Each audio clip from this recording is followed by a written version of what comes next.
6 iPads, 3 keyboards, and 3 pencils. Buying an iPad can be pretty confusing, and if you're not careful, also really bloody expensive. So which one should you actually buy, and are the accessories worth paying for? Well, luckily you clicked on my 2025 iPad buying guide, so I'm going to tell you. And if you think I've missed anything, or you've got any thoughts or questions, drop a comment below. I'll also leave links to all of these in the description, and if you do enjoy the video, find it useful, then a cheeky little like and subscribe would be lovely. Oh, and a big thank you to Paperlike for partly sponsoring this video.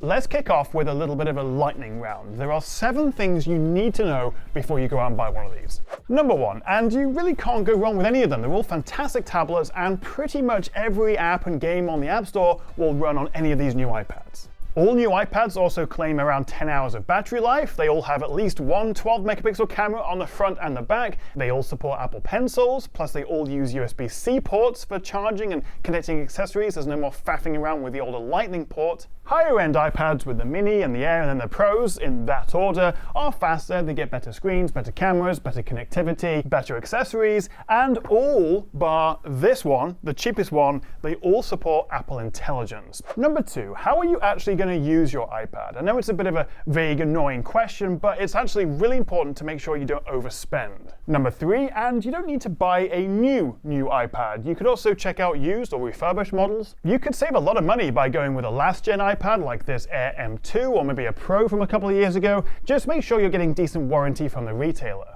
Number 4, the extras. This is where the price can really start to stack up. In terms of order of priority, I would say storage is number 1 because you can't upgrade it later, so potentially pay a little bit more for storage, but it'll depend on the model you go for. Then I would say consider a keyboard. All except the Mini have their own dedicated keyboard options, and it can really transform this tablet into a more laptop alternative. Then the Apple Pencil is worth considering if you're doing more designing and drawing and doodling and you want to take advantage of the touchscreen, which of course you don't get on a MacBook. And then lastly, maybe consider the 5G cellular options for all of these. I probably wouldn't do that because I can just either go on Wi-Fi or hotspot from my phone, and it does add quite a lot of money, but it's nice to have the option, especially if maybe your business is paying for it and you can get away with it. And also it's another thing that you can't get on a laptop like this MacBook. And there's also a ton of third-party accessories, which are often cheaper than the official Apple stuff.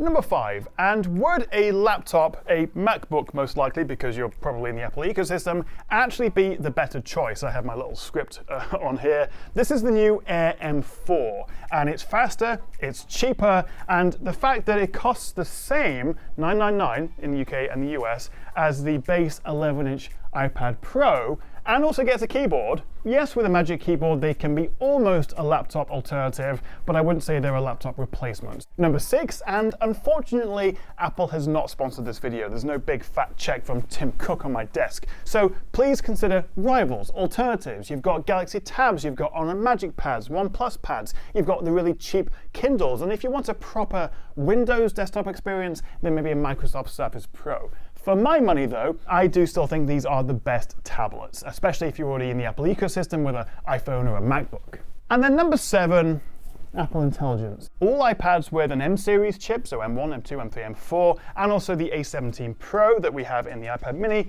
support Apple Intelligence. The only one that doesn't, the new iPad that doesn't, is the standard A16 iPad here. Bit of a weird one, this, because yes, it's cool to have some of these new features, summarization of notes and the writing tools and ChatGPT integration and Gemmoji image playground, but I don't think it's essential, at least not right now, although over time as they add new features and improve it, in a year or 2, it could be the best thing since sliced bread, and you're kicking yourself for going for a cheaper, older one, which doesn't support it. But we just don't know, and as all good tech creators will say, don't buy something based on the promise of new features. Go for something that you're going to use now. So that is my lightning round of 7 things you need to know. Let's talk about the lineup and answer the big question of which one you should actually buy. So you have 4 iPads to choose from here. We have the 11-inch iPad A16, then the better but smaller 8-inch iPad Mini, then the mid-range iPad Air M3, which comes in both 11 and 13-inch sizes, and then you've got the flagship iPad Pro M4, which also comes in 11 and 13-inch flavors. And starting at the bottom with the cheapest, this is the iPad. It's literally just known as the iPad. Technically, it's the 11th generation with the A16 chip, but it's the new base iPad, let's call it. And this, along with the Airs, are the new refreshed models for 2025.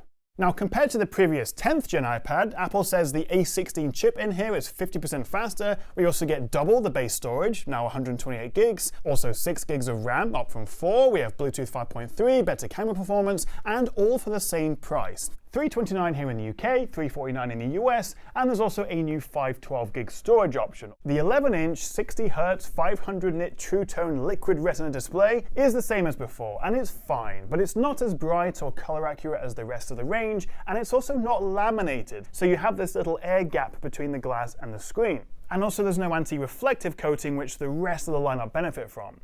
You're also getting USB-C for charging and accessories. You have pretty decent stereo speakers. We have a Touch ID fingerprint reader in the power button, and also a very nice 12 megapixel camera with center stage along the side here. And you're getting the same roughly 10 hours of battery life. Yes, it's the cheapest base model, but it's great for all the usual iPad-y things, watching movies, playing games, reading, browsing, and it's plenty fast enough for 99% of the apps and games out there.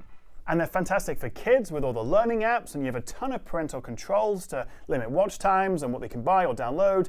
Same probably goes for older folks as well. And I think the bump to 128 gigs of storage is actually the iPad A16's biggest upgrade. And it means it's easy to recommend the cheapest base model. If you're buying the cheapest iPad, keep it cheap. The thing is, the base iPad A16 is the only one that doesn't get Apple Intelligence or also the Stage Manager feature for better multitasking with these guys. Is that a big deal? Probably not, in my opinion. And also, you can still access third-party AI apps like Google Gemini and ChatGPT. Yes, Apple Intelligence is nice to have, it will get better over time. But if you're going out to buy the cheapest iPad just because you want an iPad, I wouldn't worry about it. More of an issue, perhaps, is that the iPad A16 isn't compatible with more demanding games like Assassin's Creed Mirage and Shadows and Death Stranding. On the flip side, though, it does support Apple's own Final Cut Pro if you're into your fancier video editing. The bottom line, though, is bumping up to the Mini or the Air will get you better compatibility, especially with gaming and especially longer term. What you can do, though, if you fancy throwing some more money at Apple, is pick up their Magic Keyboard Folio case, which actually acts as a case. You can just pop this back on there, and also you get this full-size keyboard with it, which just pops on magnetically like so. You can use it as a bit of a kickstand, very Microsoft Surface Pro-esque. So for turning this into a bit of a laptop alternative at a cheaper price than a lot of these, it's not a bad option. And you also have two options for Apple Pencils. You've got the first gen pencil, which still awkwardly charges via a lightning adapter, which plugs into the USB-C port, or the newer USB-C pencil, which does lose pressure sensitivity, but you do get the magnetic connection on the side there, so it stores more easily, although it doesn't charge that way. You still have to plug it in to a USB-C port or the bottom of the iPad. Apple should really simplify this. Discontinue, stop selling the first gen pencil. If you are going to get a base iPad, get the USB-C pencil. Hang on though, drawing or writing on an iPad screen, it's kind of like skating around on glass. Zero resistance, it's a bit slippery and not the most precise, and it's nothing like the satisfying feel of real paper. That's where Paperlike comes in, who are very kindly sponsoring this video. So whenever I get a new iPad, I always pop one of these on, a Paperlike screen protector. It protects your screen, it helps you write and draw more precisely, and I just love the more natural feel of paper under your hand and under the pencil. What's so special about this? Well, it's all down to something called nanodots microbead technology, basically tiny little beads that create just the right texture and resistance, so your finger or your Apple Pencil feels like it's gliding over a real sheet of paper. It also gets rid of that annoying feeling where your wrist sticks to the glass. It's like a proper sketch pad, and it gives your screen this lovely matte finish, reducing harsh glare and distracting reflections. It also means fewer smudges and fingerprints, and it protects the screen, which the expensive nano texture option on the Pro models doesn't do. And the whole thing is slightly thicker than a human hair, so you're getting that extra layer of protection without any bulk. And hey, it's not just for fancy digital artists. If you're using your iPad for note-taking, journaling, planning, honestly, even finger taps feel nicer on this thing. It's worth a try, especially as Paperlike backs it up with a 100-day satisfaction guarantee. So if you don't like it, or even if you mess up the application process, they'll sort you out with a free replacement or a refund, no worries. So check out the link in the description below and give Paperlike a try on your fancy new iPad.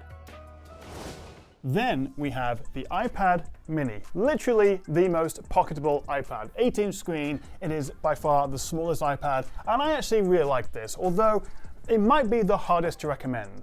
It is cute though, and it's by far the easiest for reading one-handed, it's perfect for taking notes, and it also might be my favorite for gaming, as it's lighter and being smaller, it's easy to reach the controls. Versus the base iPad, we have the faster A17 Pro chip, which does therefore mean it supports Apple Intelligence. We also have a brighter screen with more accurate colors. It is laminated, so it doesn't have that air gap, and also has an anti-reflective coating, which, as I say, they all do except that. If I don't drop them, let me just show you the difference with my studio light there. Much darker, a bit more diffuse, and just less distracting.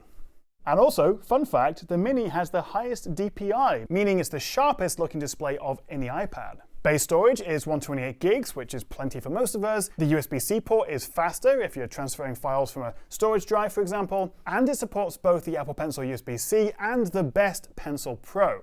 Downsides? Well, it is quite pricey. £499 for an 8-inch 60Hz tablet with an A17 Pro, doesn't even have an M-series chip, and it's just shy of £1,000 if you spec it with 512 gigs of storage and 5G connectivity. Definitely don't do that. The A17 Pro is still plenty fast enough for games and apps, and it's the same chip used in the iPhone 15 Pro series, but overall, the Mini feels like a generation behind, say, the Air M3, and not for a lot less cash. If you really want a small tablet, then yeah, this is the one to get, and I wouldn't really bother paying extra for more storage. But just look out for those deals, as you can grab one of these for a lot less. Right, this is where things get more interesting. Let's talk about the brand new, just refreshed iPad Air M3. This is the 11, this is the 13-inch, and visually they are identical to last year's M2. Really, this is just a spec bump on the inside with the new M3 chip. So it's definitely still worth considering a previous M2 if you can find one on a good deal, refurbished. The trouble is, though, is it worth paying an extra £270 for an Air over the standard iPad? Well, probably. Like the Mini, we're getting that brighter 500 nit, more color accurate and laminated display with that handy anti-reflective coating, plus the much more powerful M3 chip with Apple Intelligence, extra RAM, we've got 8 gigs of the stuff, a faster USB-C port, faster Wi-Fi 6E, although bear in mind you'll need a 6E router to take advantage of that, plus a slightly slimmer chassis. We have support for the Pencil Pro, slightly better image quality for the cameras thanks to the newer chip, and maybe best of all, having that huge 13-inch option, which gives you 30% extra screen space. And also, this Magic Keyboard for the iPad Air has been upgraded with faster USB-C through charging. We have a larger touchpad, this 14 key function row at the top here. This is a very nice setup and close to being a proper laptop replacement. The M3 is an incredibly powerful chip and also adds some fancy graphics features like hardware-accelerated ray tracing and mesh shading. You don't need to worry about all that stuff, but it's also much more capable of running demanding apps like Final Cut Pro and Lightroom and 3D apps like Uniform and even games like Assassin's Creed Shadows. And of course, this bigger 13-inch Air is way more immersive for watching movies, playing games, and the extra space is great for having two apps side by side. 13-inch iPad Air with a pencil, with a keyboard, maybe bumping up the storage to 256. We're into proper laptop money territory then. Although if it makes you feel better, this is still 500 quid cheaper than the same size 13-inch Pro. So if you want a big tablet screen, this is by far the best value way of doing it. But as I say, this is the best part of £300 more than the base iPad, and we're still not getting Face ID, still 60 Hz, still IPS LCD screen, no OLED like we have here. And except for being a bit faster and also offering you Apple Intelligence, this does everything you need pretty much just as well as this. What I would say though, is that I think this is going to be a lot more future-proof. Having an M-series chip, the M3, having Apple Intelligence, this will last you years longer than the A16 iPad. So maybe it's, painful to pay that extra up front, but I think you'll get better long-term value out of this. And if you do want the Pencil Pro, the better Magic Keyboard, Apple Intelligence, then yeah, maybe it's worth it. Quick sidebar, let's talk about these accessories. And for the pencils, you have two options, I think. You should ignore the Lightning Gen 1 pencil. You've got the Apple Pencil USB-C and the Apple Pencil Pro.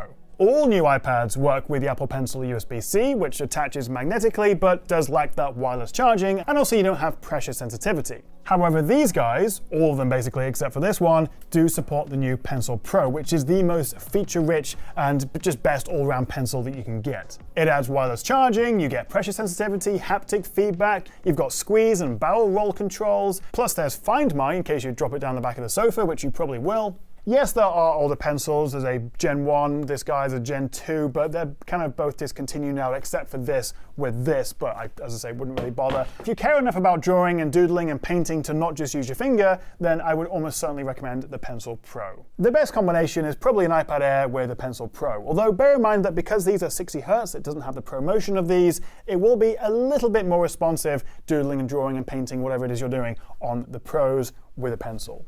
Then we have the keyboards, and actually this is much less confusing than it used to be. Each one has its own dedicated keyboard. You've got one for the Pros, you've got one for the Airs, and then you've got one for the base iPad. That's your lot. They all have great keyboards and touchpads, although only the Magic keyboards for the Air and the Pro have a USB-C port on the side here for charging, which obviously leaves the other USB-C on the iPad free if you're plugging in SD cards or USB drives or whatever. And the Magic keyboard you get with the Airs and the Pros is a fair bit nicer than the Folio you get with the standard one, and you can see here the Pro models get this aluminium chassis. The Pro version also adds haptic feedback to the keys. They're also backlit and comes in black or white, so it definitely feels the most premium. Both lovely keyboards to use, and as I say, pretty much essential if you want to turn these into a bit of a laptop replacement. The downside though is that they are all very expensive, so maybe go for an iPad first, see if you want a keyboard down the line, and spread out those costs a little bit.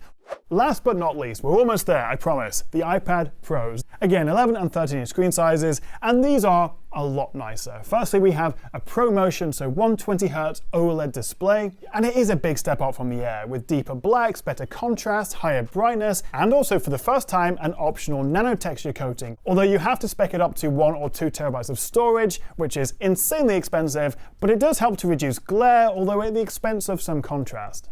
So much nicer screens, but we're also getting the most powerful M4 chip. The chassis is also ludicrously thin, even next to the Air. We're talking just 5.1 millimeters for the 13-inch Pro. We also have slightly thinner bezels, Face ID login rather than Touch ID, the USB-C ports are Thunderbolt 4 for even faster transfer speeds, and they can connect it up to a 6K display. We have a higher quality true depth selfie camera. You get up to 16 gigs of RAM on the 1 and 2 terabyte models, and also we have an extra camera on the back, an ultra wide, as well as a LiDAR sensor for measuring more accurately. And also the camera supports 4K ProRes video, and also hardware 8K and AV1 decoding. And maybe my favorite feature of the Pro, aside from the faster 120Hz screen, is the quad speakers. All the iPads sound pretty good, but the quad speakers on the Pros are another level. They are incredible for playing games, watching movies, whatever it is, it just sounds lovely. Trouble is, you can probably guess where this is going, they are very expensive. The iPad Pro 11 starts at $999, that is the same as an M4 MacBook Air, and that comes with a keyboard. You have to pay extra for that. And if we're going super crazy, then well, a top spec 13-inch Pro with a Pencil Pro and a Magic Keyboard, we're talking the best part of $3,000. This is very much for the company buying iPads for the employees and not really realizing what you're doing. As it says on the tin, this is a Pro device. I would love to have this display on these models, but hey, that's what Apple's doing. It's their upsell, they're the masters of it. And despite how powerful it is, being an iPad running iPad OS, unless Apple come along and completely overhaul the software, the iPad still just feels limited versus macOS on a MacBook. We are expecting a refreshed Pro with an M5 chip towards the end of this year, but if the leaks are anything to go by, it looks like it might be a pretty minor update. Okay, let's wrap up. Which one should you actually buy? Well, the iPad A16, the base model, £349. I think this is terrific value for money and does everything you need very well. Yes, it misses out some of the bells and whistles, but unless you really need one of those features, you really need Apple Intelligence, which no one does right now, I think this is the one to get for most people. I think the Mini is a pretty open and shut case. Do you want the small one? If so, yes. If not, then no, probably not. I think it needs refreshing or maybe even a bit of a discount. If you can afford it, if you do use your iPad a lot, then I think the new Airs may actually be the best option. Not necessarily the best value, but the best overall iPad, and also best for long-term use. You can use this probably for the next 7 or 8 years and it'll be fine because you have that M3 chip. You can also buy the accessories, the pencil, the keyboard down the line. You don't have to get it all at once. And also it is worth considering maybe last year's refurbed M2 because it's the same design and it's basically the same performance. So maybe the previous gen Air M2 is the best option, but out of this lot, I think the Air 11 is the sweet spot. And if you do want that bigger screen, then yes, definitely the 13, not the Pro 13 because that's so expensive. The problem is though, if you go into an Apple store and you play with all these and you look at that OLED nano texture screen with the 120Hz ProMotion, you think, oh, that is nice. And you go back to these and think, oh, it's a bit slow. Is it worth paying the extra for? Probably not. £999 for the base model iPad 11. Yes, it does get double the storage, 256 versus 128, so that, takes the sting out of it a little bit. This is for the 1% of people who have a very specific use case of an iPad Pro. They need that performance, or they just have the money to pay for it. And in which case, good for you. Yes, it is the best iPad. But also definitely check out a previous gen refurbed iPad Pro, because that can actually be a really good deal. And also if you have an older iPad, don't forget you can trade it in. And if you have a student or I think even military discount, Apple will give you some money off. So it goes back to that point at the very beginning of what are you going to use it for? And hopefully now you've just watched however long this video is, the best part of 20 minutes probably, hopefully you have a better idea which one will suit you and also the differences between them. Thank you very much for watching, guys. If you've got any feedback, any comments, you think I've missed anything, drop a comment below, and I'll see you next time right here on the Tech Chat.